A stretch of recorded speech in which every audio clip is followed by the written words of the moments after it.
లోకాలను ఏలేటోడు నీకు సాయం కాకపోడు అనే ఒక లైన్ ఉంది కదండి.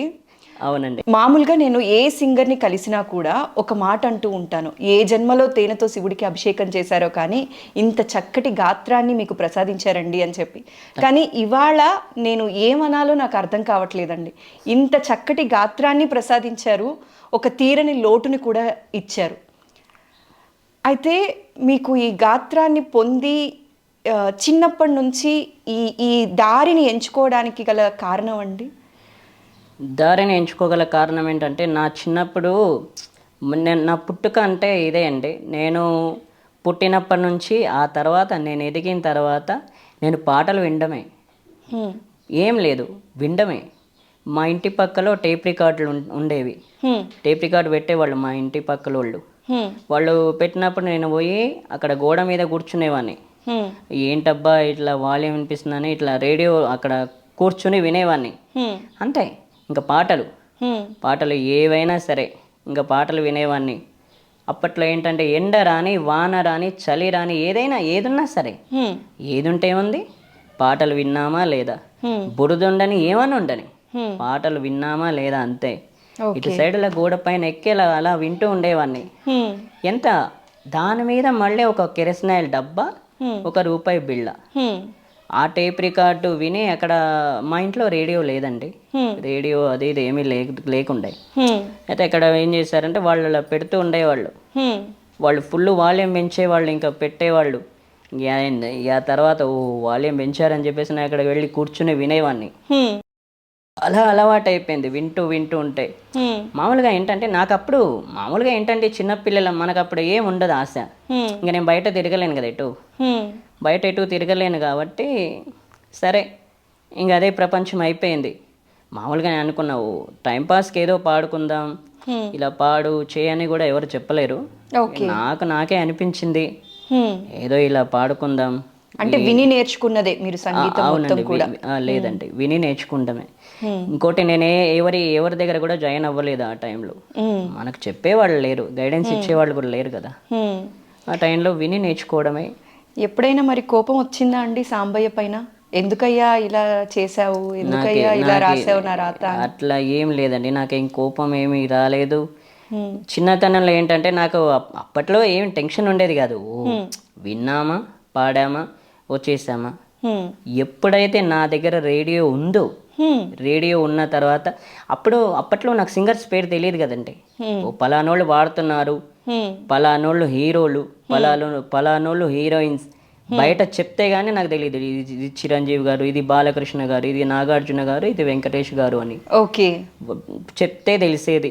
నా దగ్గర ఎప్పుడైతే రేడియో వచ్చిందో అలా పాటలు వింటూ వింటూ విన్న తర్వాత ఏమైంది, ఆ సింగర్స్ పేరు తెలిసింది. ఓకే, పలాను బాలు గారు, ఎస్పి బాలు గారు, సుశీల గారు, చిత్ర గారు, అండ్ అంతే అక్కడికే. ఇక సో వాళ్ళ గాత్రం ఎప్పుడు విన్నా కూడా మీకు తెలిసిపోతుంది వీళ్ళు పాడుతున్నారు అన్న విషయం.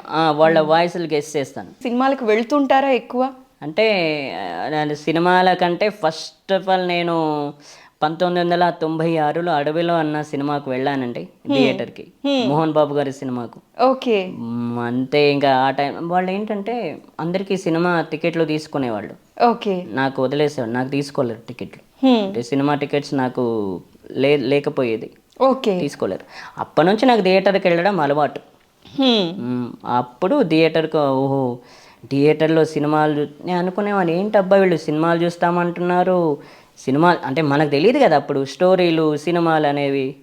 సినిమాలు చూస్తామంటున్నారు, అది ఇది అంటున్నారు, ఎట్లా చూస్తారబ్బా అని చెప్పేసి నేను ఒకసారి థియేటర్కి వెళ్తే ఎస్, సినిమా చూడడం ఏంటి, హ్యాపీగా వినయచ్చు ఎంతసేపు అయినా అని అనుకున్నా. ఇష్టపడుతుంటారా సినిమాకి వెళ్ళటాన్ని? అవునండి, ఇష్టపడుతుంటా. వెళ్తుంటారా ఎక్కువ సినిమాలకి? వెళ్తుంటా.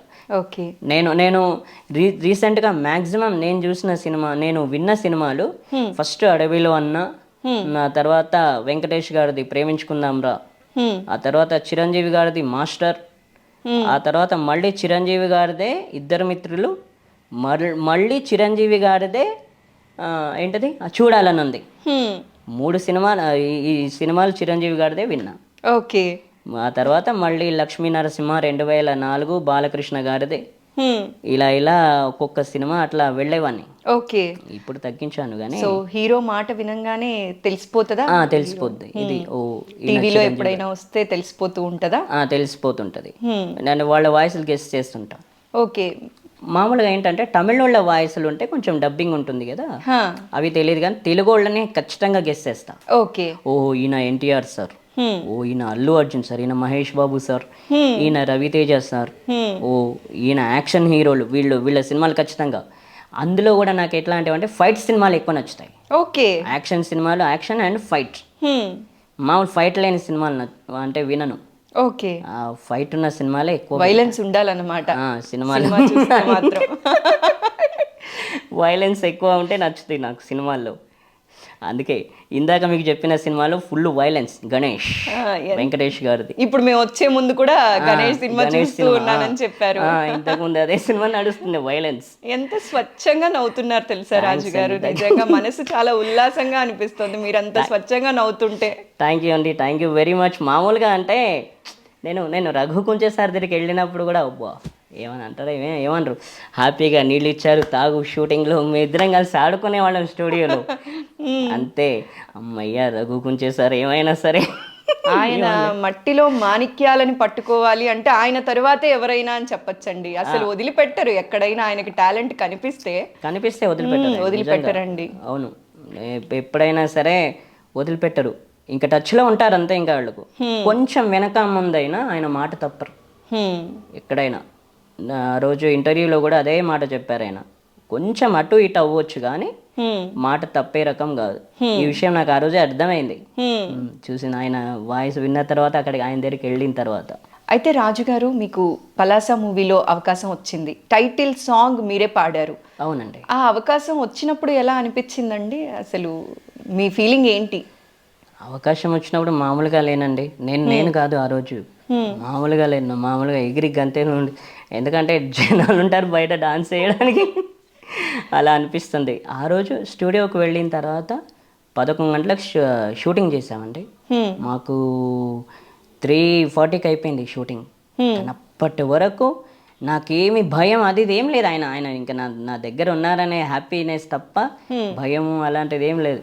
చెవిలో హెడ్ ఫోన్స్ పెట్టారు అంతే, ఇలా పాడుతున్నా హ్యాపీ. తర్వాత డైరెక్టర్ గారు వచ్చారు, అందరు వచ్చారు, వాళ్ళ ముందు కూడా పాడిస్తున్నారు. నా పని అనిపించింది, అమ్మా ఇలాంటి వాళ్ళు మాట్లాడేవాళ్ళు నా పక్కన ఉంటే ఏ భయం ఉండదేమో అంటే నాకు కొంచెం ధైర్యం. అంటే ఎవరైనా పక్కన లేకపోతే కొంచెం అబ్బా అనిపిస్తుంది, కానీ ఆ రోజు అలా అనిపించలే ఆయన ఉన్న తర్వాత. అలాంటిది కూడా నన్ను హ్యాండిల్ చేశారు ఆయన ఆ రోజు, థ్యాంక్స్ చెప్పాలి. అయితే రాజుగారు, ఇవాళ ఆ పాటను ఇంకొకసారి మా ప్రేక్షకుల కోసం పాడి